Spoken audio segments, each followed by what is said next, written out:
Ídolos para todos. Hace un siglo, John Patton fue de misionero a las Nuevas Hébridas en el Océano Pacífico. Tras años de fructífero trabajo, en los que muchos caníbales se convirtieron a Cristo, Patton visitó Australia.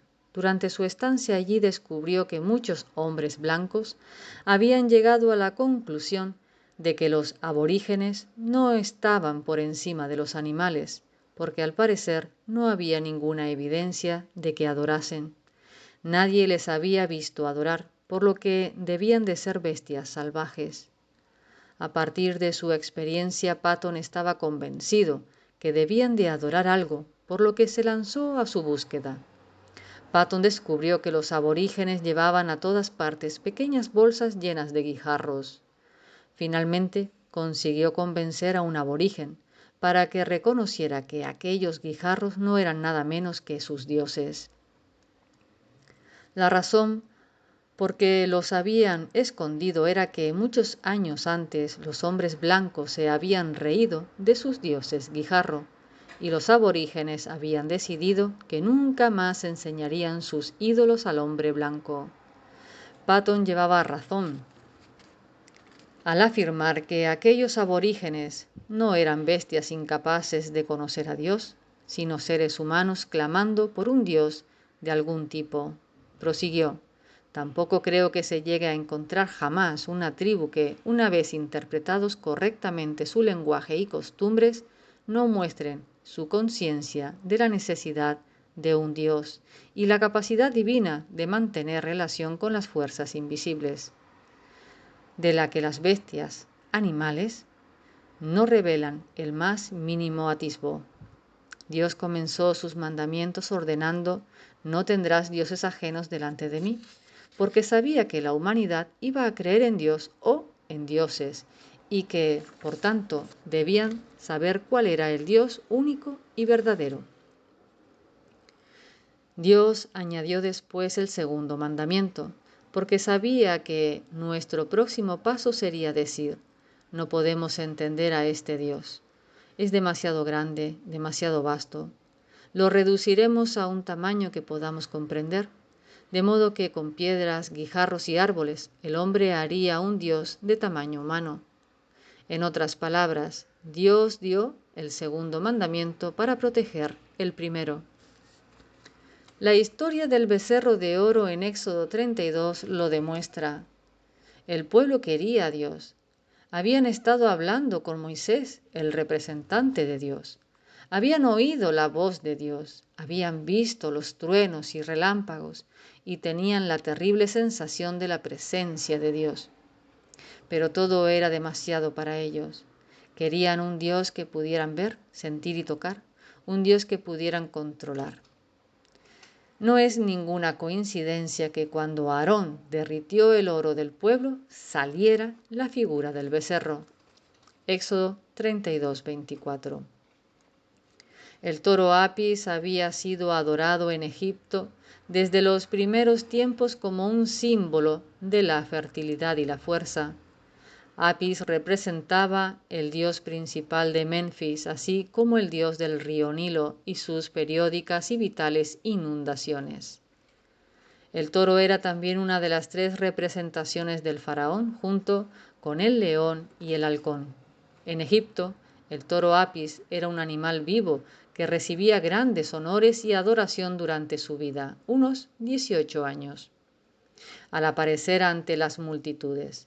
Cuando el toro Apis moría, era enterrado con todos los honores en los grandes panteones de los muertos, y los sacerdotes recorrían Egipto hasta encontrar el nuevo becerro al que llevar triunfalmente a su especial casa de Apis.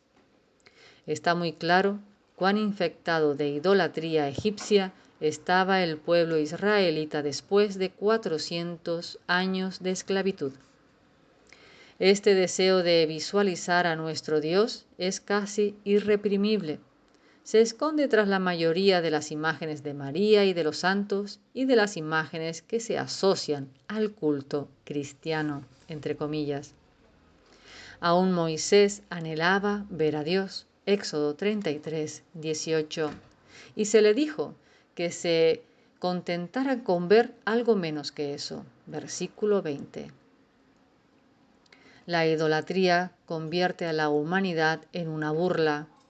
Es la pintada del diablo sobre toda el alma del adorador de ídolos.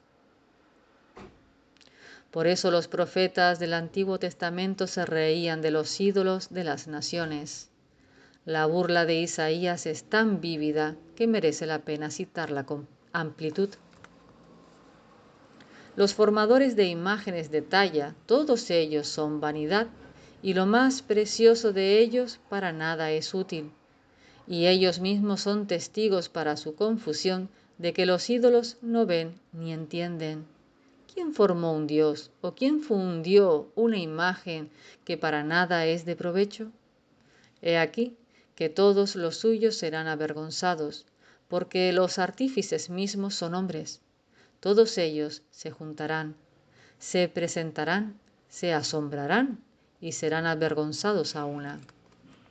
El herrero toma la tenaza, trabaja con las ascuas, le da forma con los martillos y trabaja en ello con la fuerza de su brazo. Luego tiene hambre y le faltan las fuerzas. No bebe agua y se desmaya. El carpintero tiende la regla, lo señala con almagre, lo labra con los cepillos, le da figura con el compás, lo hace en forma de varón, a semejanza de hombre hermoso, para tenerlo en casa.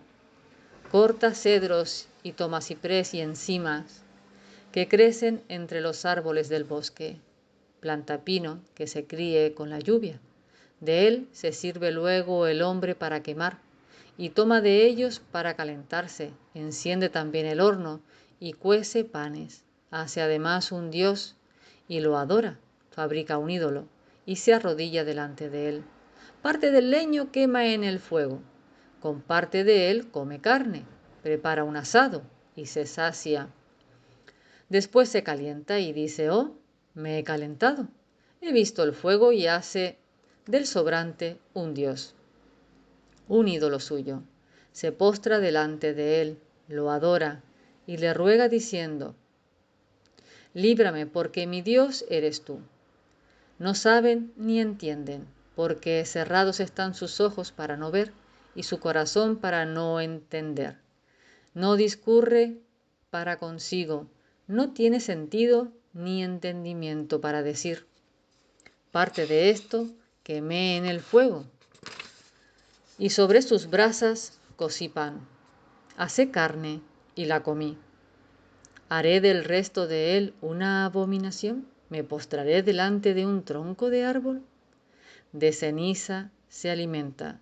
Su corazón engañado le desvía, para que no libre su alma ni diga: ¿no es pura mentira lo que tengo en mi mano derecha? Isaías 44, del 9 al 20. La burla es casi cruel. Isaías está diciendo: ¿viste el herrero trabajando con todas sus fuerzas en su yunque? ¿Qué estaba haciendo? Sudaba tanto que al final del día estaba deshecho. Estaba cansado, tenía hambre y sed. Estaba fabricándose un dios. Qué inteligente por su parte. ¿Y vistes al carpintero? Su caso era más ridículo aún. Salió al bosque y encontró un árbol adecuado. Lo taló y se lo llevó a casa. Lo tumbó en el suelo, lo miró de arriba a abajo y se dijo: ah, sí, esa mitad servirá para hacer un buen fuego que cocine mis alimentos, y de la otra mitad saldrá un bonito ídolo. Necios. Vuestros ídolos tienen ojos, porque los hicisteis cuidadosamente, pero no ven nada. Les tallasteis oídos, pero no oyen. Les disteis boca y servís comida ante ellos cada día, pero ¿acaso comen? Si os lo podéis permitir, los cubrís de plata, pero los cubráis con plata o no, se acaban pudriendo. Aun alguno de ellos los cubrís de oro y, por si acaso alguien se los lleva, encadenáis a vuestros dioses de oro. Jeremías presenta una imagen parecida y vívidamente se refiere a los ídolos como espantapájaros en un melonar. Y luego se mofa: no tengáis temor de ellos, porque ni pueden hacer mal, ni para hacer bien tienen poder. Jeremías 10:5. Comparemos todo esto con la descripción que hace Isaías de Dios. ¿Quién midió las aguas con el hueco de su mano y los cielos con su palmo? Con 3 dedos juntó el polvo de la tierra y pesó los montes con balanza y con pesas los collados. ¿Quién enseñó al Espíritu de Jehová o le aconsejó enseñándole? ¿A quién pidió consejo para ser avisado? ¿Quién le enseñó el camino del juicio o le enseñó ciencia o le mostró la senda de la prudencia? He aquí que las naciones le son como la gota de agua que cae del cubo, y como menudo polvo en las balanzas le son estimadas. He aquí que hace desaparecer las siglas como polvo. ¿No sabéis? ¿No habéis oído? ¿Nunca os lo han dicho desde el principio? ¿No habéis sido enseñados desde que la tierra se fundó? Él está sentado sobre el círculo de la tierra, cuyos moradores son como langostas. Él extiende los cielos como una cortina, los despliega como una tienda para morar. Él convierte en nada a los poderosos y a los que gobiernan la tierra hace como cosa vana. ¿A qué pues me haréis semejante o me compararéis? Dice el Santo. Levantad en alto vuestros ojos y mirad quién creó estas cosas. Él saca y cuenta su ejército, a todas llama por su nombre. ¿Ninguna faltará? ¿No has sabido, no has oído que el Dios eterno es Jehová, el cual creó los confines de la tierra? No desfallece, ni se fatiga con cansancio, y su entendimiento no hay quien lo alcance. Isaías 40, del 12 al 28. Una de las historias más patéticas sobre la idolatría que hay en la Biblia tiene lugar en Jueces 18. En aquellos tiempos la tierra estaba totalmente sin ley. Cada uno hacía lo que bien le parecía. La tribu de los hijos de Dan tenían pensado salir de donde estaba para asentarse en Lais. En Lais había un hombre que se llamaba Micaía y tenía un levita, uno de la tribu sacerdotal de Dios, para que cuidara de su religión por él. Y su religión se encargaba en una colección de ídolos domésticos. Estaban alineados en la capilla privada.